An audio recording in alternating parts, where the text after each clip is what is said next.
afternoon, ladies and gentlemen. Welcome to another exciting, another riveting, amazing Propagandacast. I'm your host, Imperial Dane, Master Propaganda Hero, Psych Defender of the Fatherland, off here to an exciting 2 vs 2 on Poltava. Yes, indeed, Poltava. In the north, we got Mr. Brightside and Dreamwork following up here. The American 1st Armored Division holding the line here as they suddenly found themselves under a vicious counterattack. After a few lucky engagements the day before by the Germans, they decided to commit fully here in the south with Murda and Nin9, fighting for the Germans here with the Wehrmacht and the Oberkommando West, forming up the 2nd SS Panzerdivision Das Reich. And we got immediate choice of recon support from Mr. Brightside with double infantry and a Jackson Bullets and Dreamwork here with airborne infantry and heavy cavalry triple infantry versus Murda with Jaeger infantry Luftwaffe supply, hello, and Jaeger armour. And finally, Luftwaffe ground forces, scavenge and special operations. Double infantry, Panzergrenadiers, and a bit of infantry as well with the King Tiger for Nin9. We got the westwards here. We got Murda moving up there. Westwards north, we got Dreamwork. In east, Mr. Brightside and Nin9, who's also heading for the centre of the Sturm Pioneers. Kuban falling up to Upseas territory to rapidly claim as much here for the German army as the 2nd SS leads the assault. Rather than being caught with the Sturmpioniere, Sturmgewehr here versus the M1 Garand. Shots being fired up close and personal. Riflemen slowly bleeding out here. Very slowly, but still the Sturm Pioneers might end up losing. This going to be a bit close one in the end, and there you go in the end. Dreamwork retreat to side that is not engaging worth it up west here. Murda continues here for the fatherland for the German army with more grenadiers on the way for him. In the east point, they're being scored by the Foot Grenadiers as he is heading straight for the fuel point there. Mr. Brightside, focusing on the village here in the centre, has been caught a bit off guard here by Nin9 brutal manoeuvres. Mortar here for Dreamwork to help deal with the machine guns and of course for artillery support, as they are both seemingly focusing very heavily on the village centre, but not so much on the field, which could definitely be a sort of a bit of a good start here for the Germans if they can claim that easily. So the riflemen there, mortar here, and for Mr. Brightside, it's just more riflemen, because they make him ever so happy. Kuban now almost taking down. Poltava versus re-echelon, fighting here for the fuel. But there we go, finally got Mr. Brightside counterattacking to put a stop to this invasion of American fuel security. Poltava's moving up to defend the point here as Dreamwork there's putting a bit of pressure. But inside he's not pressing the western fuel point here, but comparatively Murda's just sort of, for now at least, playing defensively, sort of digging in there, possibly waiting for Dreamwork to make the push before then counterattacks. But it also leaves the possibility open to Mr. Brightside to Dreamwork simply gang up on Nin9, leaving Murda here just about doing nothing. Looks like Murda's decided he's had enough. He's going to push forwards for Germany, the fatherland. Endsieg. Pioneers the flamethrowers there, or at least soon to be flamethrowers. He's charging forward, so rifling up in the house, and there you go. The flamethrowers going to force out Mr. Dreamwork. His defences aren't actually quite situated in such a manner to defend against this. Mortar is first arriving now, poundly. Oh, it's actually in the centre. Rather exposed, but can cover most of the village. In the south, we got Mr. Brightside pushing against the Nin9, but right now he's finding his flank exposed as Murda moves about there, using terrain and other bits to try to maneuver. Dream and there you go. Pioneers good versus units bunched up in cover, since the flamethrower is an AoE weapon. As a fun fact, meaning the rifle, they're just sort of bunched up right next to each other. The flamethrower can do some heavy damage, and suddenly Dreamwork's positions here are crumbling under the face of Murda's murderous assault.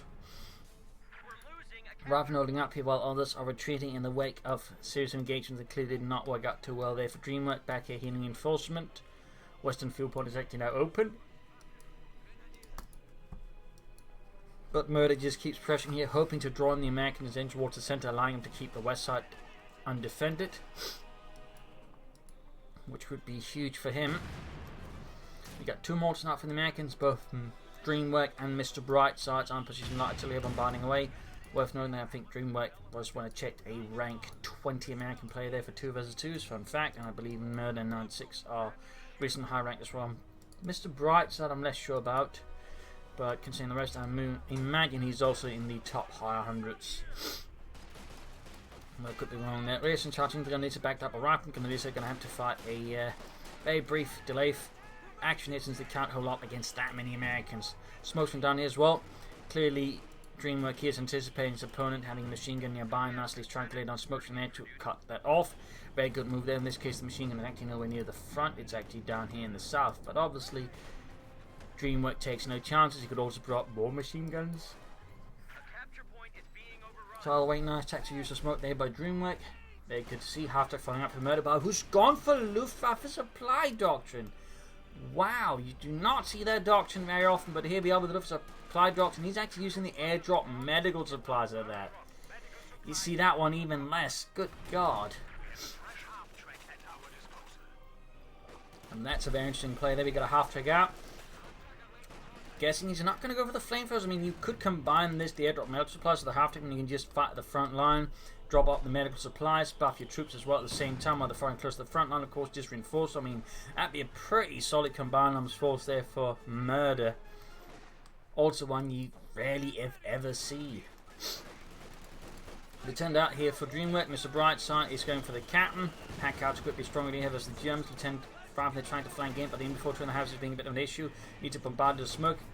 He's pushing back the laser. We got the 250 and half to up here for Murda. And then 6 is not quite making that progress in the 80s, sort of more on the holding position here versus Mr. Brightside, who is certainly doing his best to defend the fuel, exiting out a fighting position to ensure the Germans can't harass it. Very good move there. There we go. Medical supplies close to the front line, also the half-tech here. The medical supplies will make the grenadiers and all the units there sort of nabbing them harder to kill. They actually give them I think it's sort of a few, can't remember how many seconds, basically just makes them a bit harder to overall kill, which is actually a pretty good bonus when sort of set up correctly. Of course, if your opponent grabs it, it's pretty bad, so you have to be mindful about this, but still, I like this overall from Murda. Some incredibly rare yet interesting aggressive play, combining Luftwaffe supply doctrine with a half-tech, putting up some surface pressure there on Dreamwork. And even forcing him, it seems, Mr. Bright to have to react to this mechanized, medically fueled assault here, which most likely means just crates of Pervitin or Panzerschokolade, which was basically chocolate with amphetamines in it. Fun fact, the folks was Lieutenant here being shot up close, rather than getting hammered by light machine guns, heavy machine guns, grenadiers, with everything else. Of course, we've got the medical supplies that are just supporting Murda's position here. We got the half-tech out, that's going to make it harder here for Murda to maintain a defensive position, and send the offensive rounds going up to counter this half-tech. Excellent play, there we go. Heavy fire on the half-tech. He needs to get that out fast, for sure. Punch gun is out here for Murda as well, very good. And we got more medical supplies, and we got a pack 40 as well. So the Luftwaffe just continues to drop in that Pervitin. Oh, Panzerschokolade. Grenadiers here dealing with Lieutenant Rifle flying in here. Not much on that right hand side there. Mr. Brightside and Dreamwork, I think, have just been drawn into this very aggressively organised counter by Murda. And the could see the Lieutenant being wiped. He is, I think, definitely going to die here. Panzers and the half-tech is too much how far there, and the Lieutenant goes down. He can't attack head on, at least not without a smoke, and he's not popping that, by the way, which is interesting. Got the half-tech up again. House collapses there, and Murda is just dealing so much damage and soaking up so much damage and just drawing so much attention as well. I mean, this is a very offensively sort of pointed spear here at the Allies' throat, and they rather, of course, have to deal with this. And of course, thanks to the half-tech and the medical supplies, he's not very easily pushed off. In fact, quite the opposite. They have to cover find the rest here, but it's just not working out here against Murda. They're going to have to flank this position. Like, there's an easy flank position who can get behind, you know, for example, Murda. Then there are forces they could go through here, but instead he's attacking head on, which makes it, of course, pretty easy for Murda here to hold the line. In east here, sadly, Nin9 is not quite making much progress, but admittedly now there's Mr. Brightside. It's more of a standoff in again. Brightside's currently trying to shift in force to assist here in the west. Again, they need to dislodge Murda again. He's just such a nuisance, such a threat. They can't ignore him, but with the medical supplies and the half-track, Murda is being as absolutely difficult to remove as humanly possible. And right here we see a bit of issue again with this sort of flank with just little support. It makes the units easily wipe on the tree, and there you go, down he goes. A rifleman annihilated, big loss here for Mr. Brightside. Gun and tank are now joining in there for Mr. Brightside. Half takes a good hit, and now with more and more attention being drawn towards the west, and 6 ceases, you know, move to go ahead there. I mean, the funny thing is they could kind of try and ignore this, just push hard on Nin9, and then sort of try and flank behind, but instead they just hack head on. We also hear Battlegroup headquarters and Schwerpanzer headquarters up to help defend the fuel point there. Good play. It definitely feels like Murda is just conducting one big sort of distraction. A decoy, if you will, but a very, very effective decoy with some really big teeth. In this case, the half-tech going down does undermine a bit the strength of the defense here. Dreamwork, though, continues to attack on. The smoke screens has just been forgotten, it seems, which I do feel like is a big shame. Plans with advancing, 7 kills already, and of course, powered by Palpatine, the German medical narcotic wonder. They are just harder to kill. Again, just allowed to operate much more aggressively. And there you go, gets another rifle wipe. The Americans are just bleeding themselves dry here against Murda's Schwerpunkt. A strong point fueled by, well, amphetamines and of course tactical prowess. I mean, I got fuel drops in now. Looks like it's dominant in Nin9, which of course beg the question what he's planning here. That's the third truck he's going for. So, I mean, theoretically, what might be happening here is actually Murda is providing fuel for Nin9, then to try and rush out King Tiger. Well, again, he just draws all of the attention in the world here. I mean, that's an interesting strategy, bold strategy, but an interesting strategy. That is exactly what's going on here. And to an extent, it's largely working because the Allies just seemingly only know to attack head on. And they might eventually break through, but the question is at what cost will they then finally succeed in reducing Murda's beachhead here. His breach in the Allied lines. There we go again. More Palpatine for everyone. And go right from negative cover as the punch comes again, powered by it. They are just absolutely... Oh, there you go. Nasty mold hit, but even that just seems to be slightly shrugged off. Moving up here, Rifleman engaging the MD-42. Lots of bars there. Anti-tank and hanging back. Mortar blast away. Veteran 2. Pathfinder sticking about. So we've got those out here from Mr. Brightside being close enough. He could try and call an artillery barrage and sort of try and reduce this position. Grenadiers there moving about in a bit of a block. Need to pick up. Got the half-ton moving up. Good, good. East side, find a bit more action. I mean, Nin9 is just not making a lot of, I would say, ground, despite the fact that Murda is just drawing all of their attention. So I do feel like Nin9 could be trying a bit harder, maybe.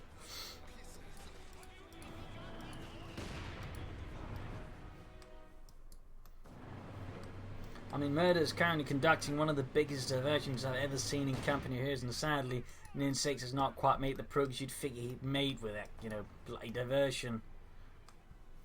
It's basically the equivalent of someone running across, you know, the football field naked. Except in this case, it's, you know, half-tracks, pentagon, it isn't medical supplies instead of nudity. But it's definitely going to catch everybody's attention because it's right where you don't want it. So there you go, he's finally given up on that, basically because he's under so much artillery attention than the rest here. But even then, I would say he's done quite well. He's gotten several wipes in the eyes, attempting again. They just kept either running head on or can perform really weak flanks. So, I mean, it's actually been working out surprisingly well there for Murda, I would say, so far. And there you go, more fuel drops. Nin9 has all 3 trucks up. And considering that's about 50 fuel per drop there, and if he's getting that, I mean, he's not... It's going to take a bit longer, but theoretically, could actually push for a King Tiger still nonetheless pretty fast, which is probably his plan then. And would be, I would say, pretty rare strategy. On top of the whole, you know, massive mechanized / Luftwaffe diversion. Oh, the aircraft got taken down there. You got Luftwaffe dropping in here. So both factions, by the way, has Luftwaffe doctrines. That's also really rare. I mean, both the outplay and Overcom's play both the Luftwaffe doctrines. You don't see that very often. We got Fallschirmjägers, we got medical supplies, we got supply drops.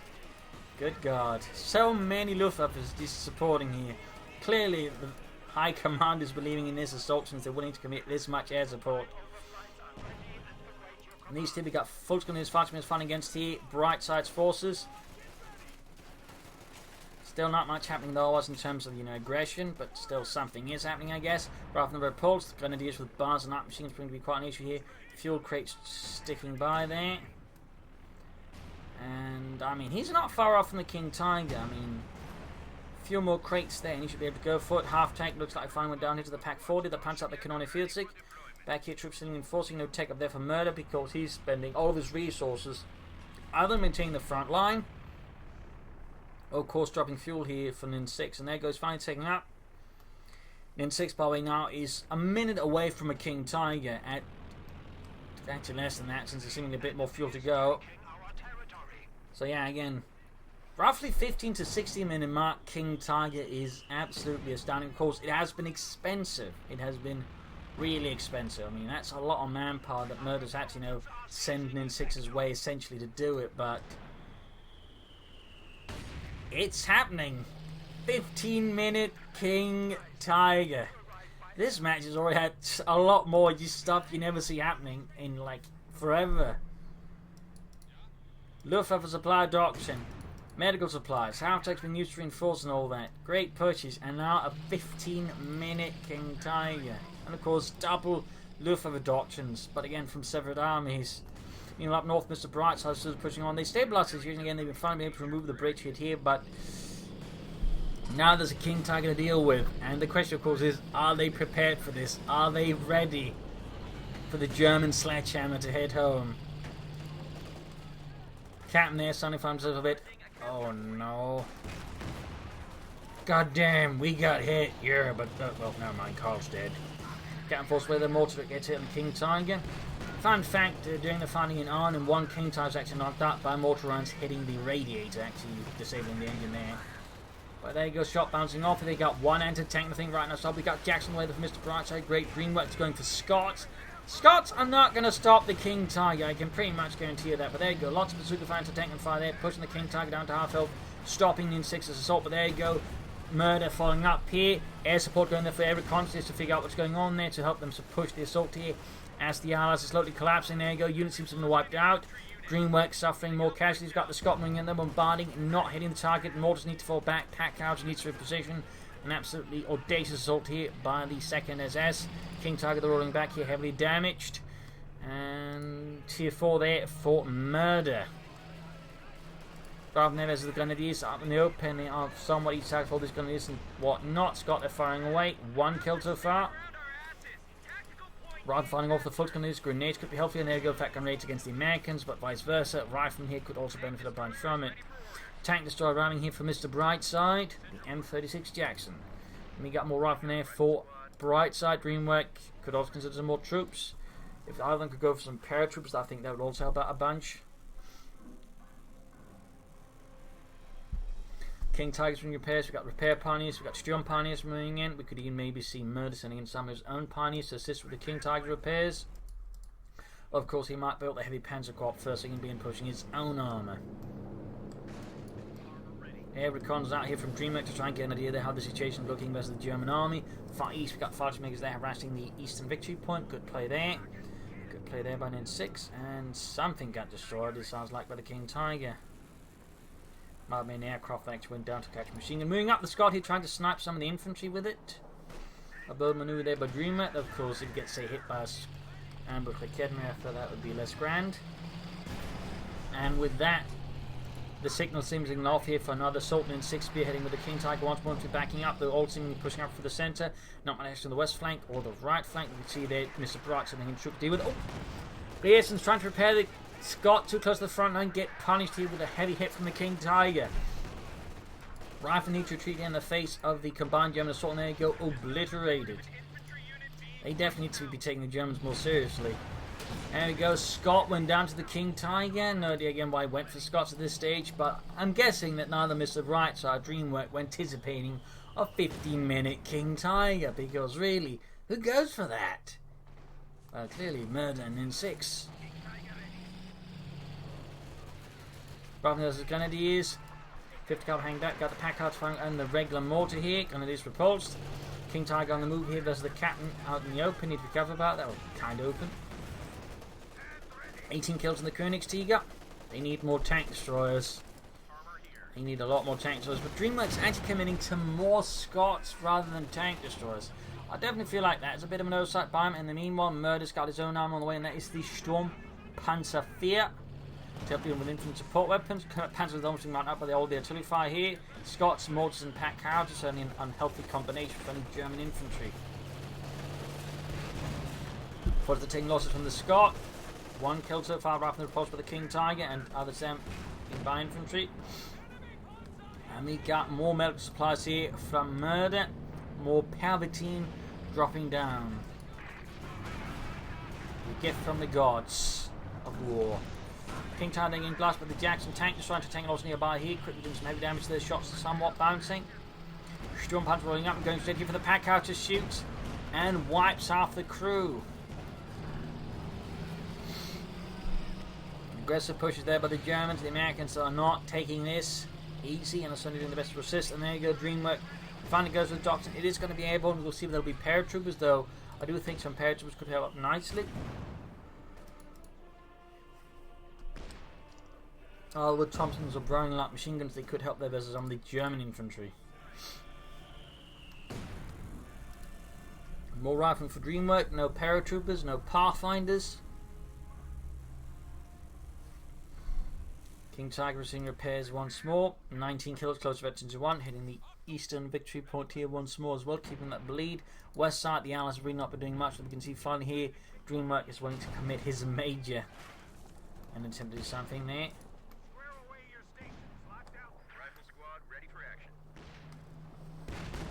More rifling on the way. King Tiger then moving ahead. Launching another assault here, backed up with a kid in case of increased armored resistance. Jackson shoots and misses. Captain on the other hand, can't say he's that lucky. 20 kills, veterans 1 in the Königstiger. And we got a Scot on the way for Mr. Brightside. Like, they're focusing very much on the infantry and the German support weapons. Seemingly willing to deprioritize the King Tiger and the Sturmpanzer, whatever else they might get, simply just to focus on murdering the infantry. Certainly a lot of Scots and a lot of so that way can do some heavy damage. But admittedly, so can the King Tiger. We got Dreamwork there with regular Pathfinders. Oh dear. Looks like someone got wiped. By the looks of it, it's either Brightside or Dreamwork losing a rifle support there in a bar. Got the victory point in the far west. Nice work there by the Major. And now we can see Murda has brought up a Panzerwerfer to shatter those allies. Norton in a bad spot there. Scott firing away. He's gone for a second Scott, so that's 3 Scots for the allies. 1 tank destroyer. 1! They're really sort of trying to murder the infantry. Certainly, I've noticed in the allied metagame, at least for team games, there's more Scots appearing, since again a pair of Scots can really just hurt infantry, but I can't help but feel like they're ignoring a certain big Königstiger factor. And there you go, Fatima Club being wiped up, but the King Tiger's going to deal with the Scot, which cannot escape thanks to the damaged engine. There you go. Jackson is nowhere near to be seen. There's no additional anti-tank weapons. There's also been no mines laid down. He's trying to smoke up. Not a bad idea, but in this case, due to the damaged engine, he can't easily escape the King Tiger either way.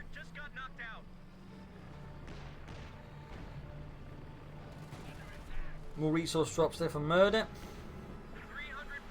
Double Scots running away there. They so far by the way 2 Scots down. There you go, Jackson getting the King Tiger first shot. They seem to have failed to penetrate the King Tiger's armour. Double Scots then murdering in 1, gaining mentions 1, 4 kills. Victory points wise, the Germans remain lead here with 397 versus the Allies 299. Got the centre, got the east one. In the centre, lots of artillery fire. We got S and tank is now being brought in for Dreamwork. Right from there, close being wiped up. The Kedman was almost done as well. Damage, slightly damaged on the King Tiger, enough to get damage in the off. The Kedman for down. Scots continue to blast away. But they're not stopping the Sturmpanzer or the King Tiger. More fuel drops here for Murda. Machine gun that close being taken out. King Tiger just continues ruthlessly, ceaselessly. Mortar wiped out. He Jackson on the reserve. And there you go, folks, moving ahead there within the range of the Scots.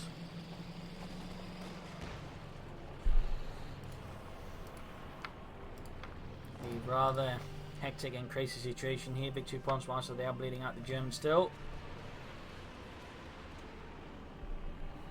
Another Panzerwerfer barrage here from Murda. Who got the Pack-Howitzer crew?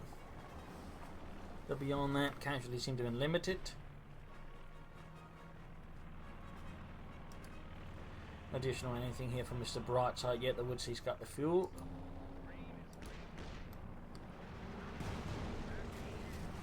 Scots there blasting away. Reactions moving up. Almost got the machine gun there.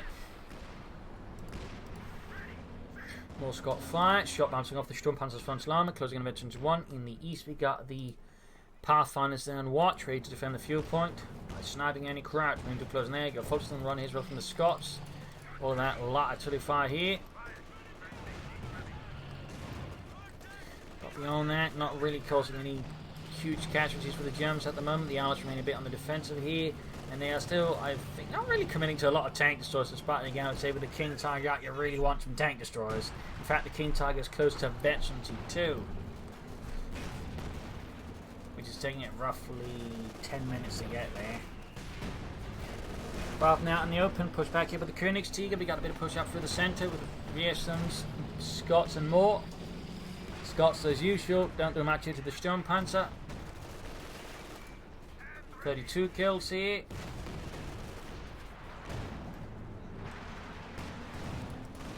Jackson move again here from Mr. Brightside. Shoots and penetrates the Sturmpanzer's armor. Almost guarded here.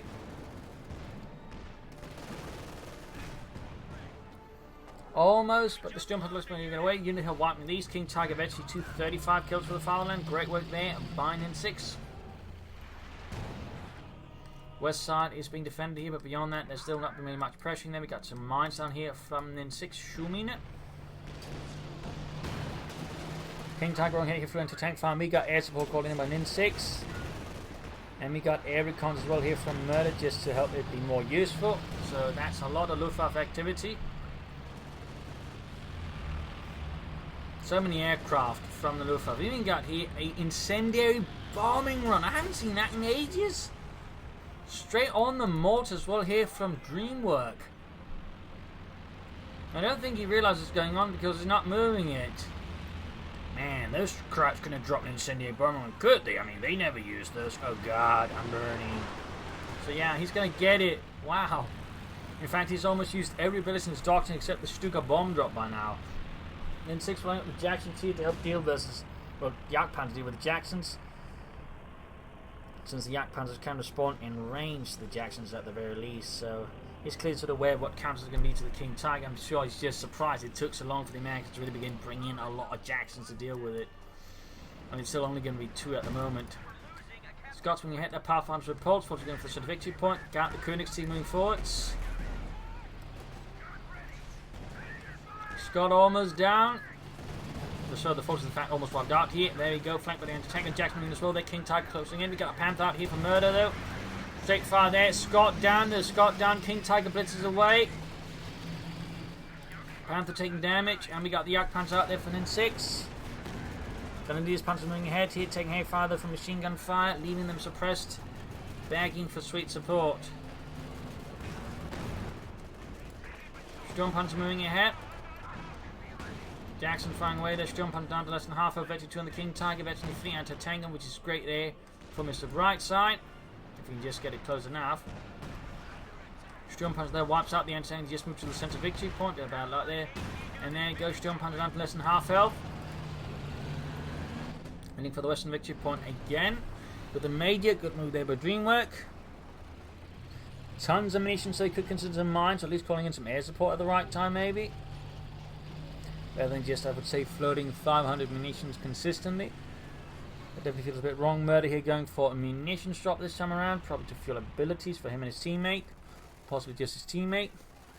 2 fighters make a squad to engage the Pathfinders. It actually means pretty much all players have gone for some degree airborne doctrine. We can support with its, well, airdrops and bomb drops and whatnot, airborne directly, Luftwaffe supply and Luftwaffe ground forces. How often do you actually see that? Like, just sort of fully airborne themed match one way or the other. Or air themed. So that's been that's also just interesting in itself. Second Jagdpanzer for Nin9 again. He is supremely concerned about the Jackson, in which case he's just committing to as many Jagdpanzers to deal with them, which is not a bad idea under the right circumstances. So that'll be interesting to see how that works out. Moving up here in the centre. In these two we got Fudge makes me engaged with the captain. We got Ralph moving up as well. We got air reconnaissance once more from Murda. He is certainly big on air reconnaissance. Certainly helps the Jagdpanzers as well hunt for Amerikanische Panzers. And we got more drops in, more munitions drop from Murda. My god. Victory points whilst the Allies have been able to close the gap between the two. Nice work there by Mr. Brightside and Dreamwork. Pulling ahead here, Jackson sort of hanging back. There we go, Vetchny 2 shooting.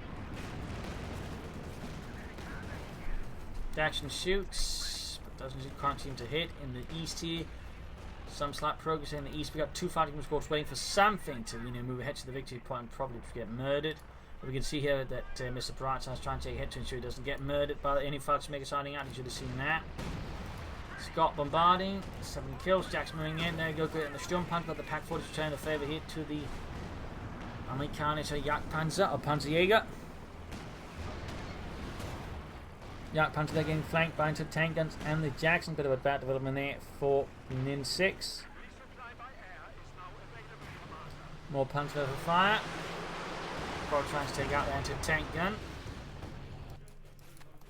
Bit of skirmishing here. Foxman's just waiting for anyone to move ahead to get murdered. Panther wants more good to go there for him. And we got a Shamlin away from Mr. Brightside. Not his second tank destroyer, but I kind of figured he'd be going for as many Jacksons as possible in this situation. I guess he wants to not leave himself completely open to enemy infantry. More munitions being dropped in there for Murda just to power up his abilities. Here we got a big assaulting units being suffered though. A loss is being suffered by someone. Looks like a rough spot bit of dust here in the face of a goodbye to Ladnum. Could see another one. Just annihilated here, eventually 2 gaining the Fachmegas. So much action. And so much air support, like this just aircraft streaming across the battlefield almost all the time now.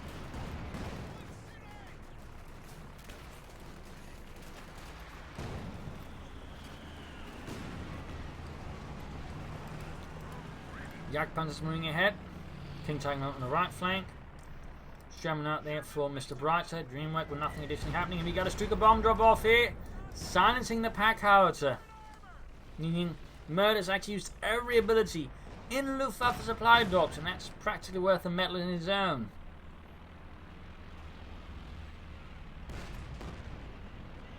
Another incendiary bombing run on the Jackson being repaired. And the nearby support weapons. Wow.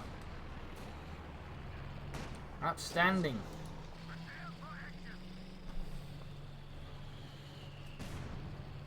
Absolutely outstanding.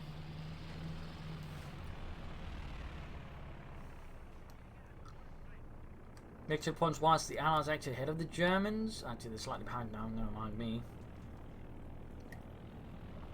More drops here for Murda.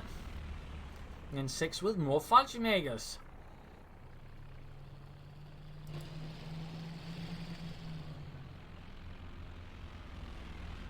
It seems like the Fallschirmjäger squad rather met an untimely demise and dropped in a bad spot.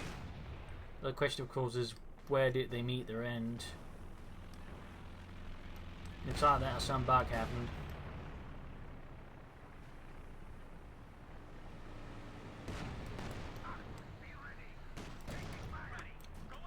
Dreamwork finally coming to more than one Jackson at the same time. I'm so surprised Mr. Brightside just stuck to one Jackson all the time.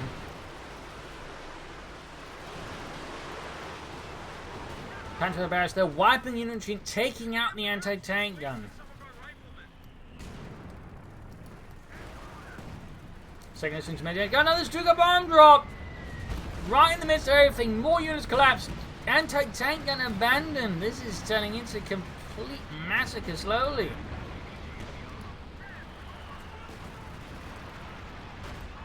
Jackson tripping hit. There goes Scott down. Just. And now again, the air is full with everything. Supply craft, reconnaissance, airborne assault craft. Just so many Stukas and everything else. Whereas the US Air Force actually silent. And he's not even going for P-47 rocket strays, which is a bit weird. Like, is he worried he's just going to get shot down? I would say with 700 munitions, he can afford to just have it shut down a bit. Bit surprised he's not been using this at all.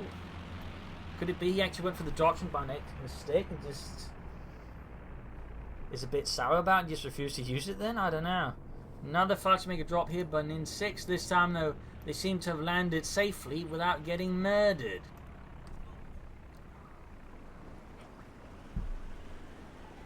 By whatever was, murdering them.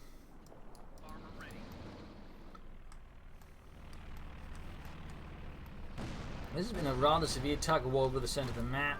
Jackson trains the Yak Panthers, almost taken out here, and gets taken out by the Pack 40 behind here. And I imagine also the Panther. Bit of a poor attack there, but I think, by Dreamwork. Overall, the Allies have been very sort of, I would say, tunnel vision around the centre of the map. They really haven't put much effort into the sides of the map, besides some light harassment. And I think that's partly helped the Germans. And there you go, finally! He's spending some time using air support. Sturm Panzer goes down as he gets utterly blasted by numerous Jacksons and whatnot. P-47 moving in, but getting some kills in the fight. So makes beyond that not really much damage done there, since it's not part of an overall bigger attack. Still, I guess, better late than never. So yeah, we're back to just so many aircraft just swarming the battlefield. Air reconnaissance back here again for Murda. Just so many goddamn aircraft.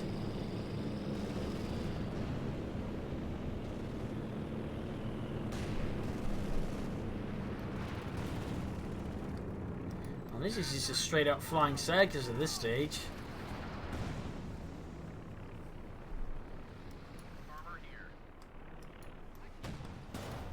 Jackson hit there with a Pack 40.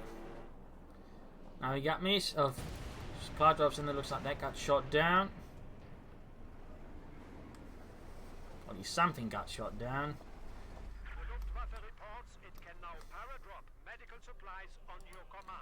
This has definitely been an unusual fight in a lot of ways, but I would say pretty interesting because of that. There's some very interesting tactics and strategies, at least by the Germans. Yak Panthers moving ahead here. Jackson over falling back by the other Jackson moving up, engaging here. The King Tiger, more Jackson moving in here. Need to carry Yak Panthers there, missed. And they quickly respond here to the Jackson, which will eventually flee.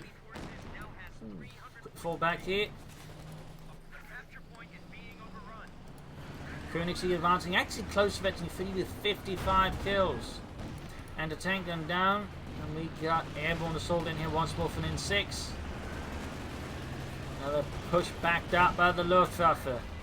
Jackson falling back here. Grenades off here on the Pack Outer, wiping out the crew. Veteran fleet Panzer going to deal with 32 kills. Yak Panther then catching the Jackson, and we could see the total destruction here. Oh, Veteran did gain. Yak Panthers missed. Jackson flanking up behind here. Might be time to call in the P-47 again, maybe calling the cluster bombs, just, you know, add confusion. There you go, P-47, but there you go, Jackson down to gets flanked by Murda's Panther. Jackson's about to go down, he's getting focused by everything, and there you go, pop goes the Weasel. King Tiger, though, is destroyed. But now the Yak Panthers is just destroying everything else. 241 versus 296.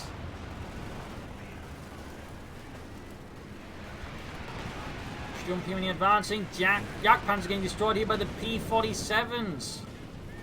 And that being quite the price of an Nin9 and Murda in the end, but the Allies paid a much higher price for this.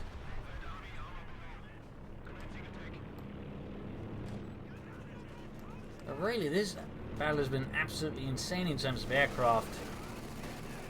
Malta being assaulted as we got Gundy's fighting wing in there, eventually fleet, eventually two, and there you go, Mr. Brightside and Dreamwork surrenders.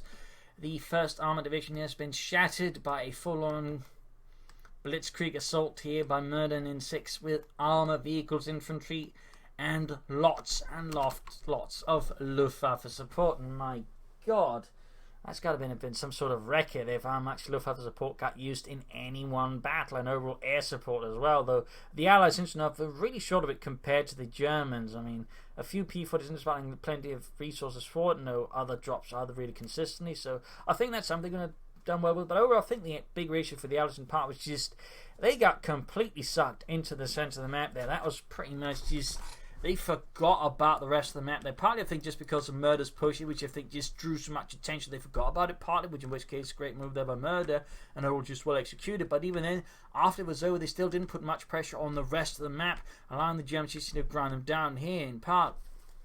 And they all just kept making head-on assaults, even when it didn't make much sense. Smoke screens, while initially used assaults, were quickly dropped off. But the Allies, which I feel was also another mistake, would have made their attacks, at least their attack head-on, much better. So there are definitely some tactical issues there for the Allies. But say they made some good moves, but in the end, tactically, they just got outplayed here by the Germans. And I mean, just amazing use of Luftwaffe supply dog there by Murda. That was just insane. I mean, using it to support his team and other things to rush out a 15-minute King Tiger is not something you see very often. So this was a very, interesting and fun fight. So I hope you enjoyed it. I hope you learned something from it. I hope it gives you ideas for your own matches. If you did, subscribe, like, share, comment on it. If you like what we do, you can donate or pledge on Patreon. Links in the video description. This is Imperial Dane saying cheers. Thank you for watching. You're all a wonderful audience. Hope to see you all tomorrow again for another episode. Bye.